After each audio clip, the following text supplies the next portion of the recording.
When my husband offhandedly remarked, "My friends say you're not extraordinary enough for me. I could probably find someone more impressive," I looked at him for a second and answered, "Then go find her." That same afternoon, without a word, I canceled the surprise vacation, returned the watch, deleted the birthday reservation, erased every plan I'd secretly made for him. Exactly 14 nights later, at 4:17 a.m., my phone lit up with a call from his best friend, voice cracking. "Cora, please pick up, something's happened." I woke to the soft thud of drawers and the metallic hiss of a zipper. The bedroom was still wrapped in pre-dawn gray, only the city glow through the blinds gave shape to the man I'd shared a bed with for 7 years. Emmett was folding clothes with the calm of someone who'd scripted this moment for days. "What are you doing?" I asked, throat dry. He didn't turn.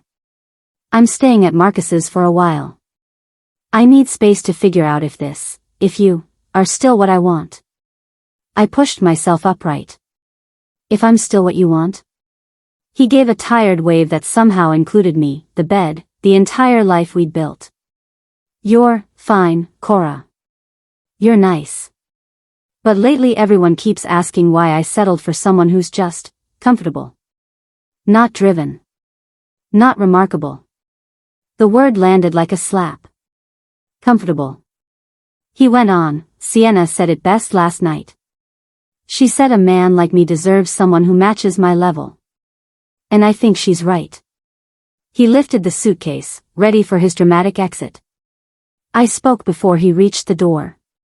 "Before you leave, there's something you should know about what I've actually been doing these past 3 years while you thought I was comfortable."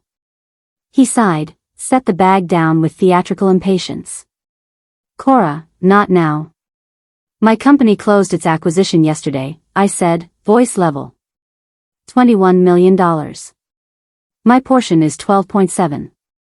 I watched the color drain from his face as every story he'd told himself about us collapsed. In real time. "So yes," I continued, "take all the time you need at Marcus's. Really think about whether you want someone more impressive. And while you do, I'll be planning your birthday dinner. You can bring everyone, especially Sienna. I insist." His lips moved, but nothing came out. "Oh, and Emmett? The lease on this apartment has always been in my name only. So take whatever time you need. Just not under my roof." The silence that followed tasted better than any apology he could have offered. "You're making this up," he finally whispered, clinging to the last scraps of certainty. "You do freelance from the kitchen table. I've seen you." I picked up my phone, opened the bank app, turned the screen to him. "This is the wire confirmation from Catalyst Ventures, signed yesterday. Want me to forward it so you can call the escrow officer yourself? I do specialized crisis containment for technology companies, the kind of fires no traditional agency will touch. Data leaks, executive scandals, total reputational meltdowns. My partner Maya and I started the firm 3 years ago, the same week you came home bragging about your promotion and your new corner office. I cooked your favorite meal, opened the good wine, and never mentioned I'd just landed my first 7-figure contract. I supported us for 2 full years after your master's while you did unpaid internships to build your network. Rent, groceries, health insurance, I covered it all so you could chase the dream you now wear like a medal. When your company slashed salaries last year and you were too proud to admit we were struggling, I quietly transferred money every month so nothing changed for you. That Tesla you keep test driving and talking about, one day? I put $20,000 down last week. It was supposed to be your birthday surprise. Everything in this apartment, the furniture, the art, your wardrobe, your car, your laptop, was purchased with money I earned while you introduced me as my wife who does a little consulting from home. I wasn't keeping score. I thought that's what love looked like, letting you stand in the spotlight because the light felt good on you. Turns out I was just financing your ego. I left that morning and drove to Maya's place in the Mission. She took one look at me and poured coffee without asking questions. When I finished telling her everything, she said softly, 3 years you hid what we built so his fragile pride wouldn't bruise. And the moment his friends called you ordinary, he packed a bag. You were right to be careful, he really couldn't handle it. We'd met as random freshman roommates, stayed up all night dreaming about the empires we'd build. 3 years ago over Negronis in North Beach she said, let's be the ones who run into the burning building when everyone else runs out. We did.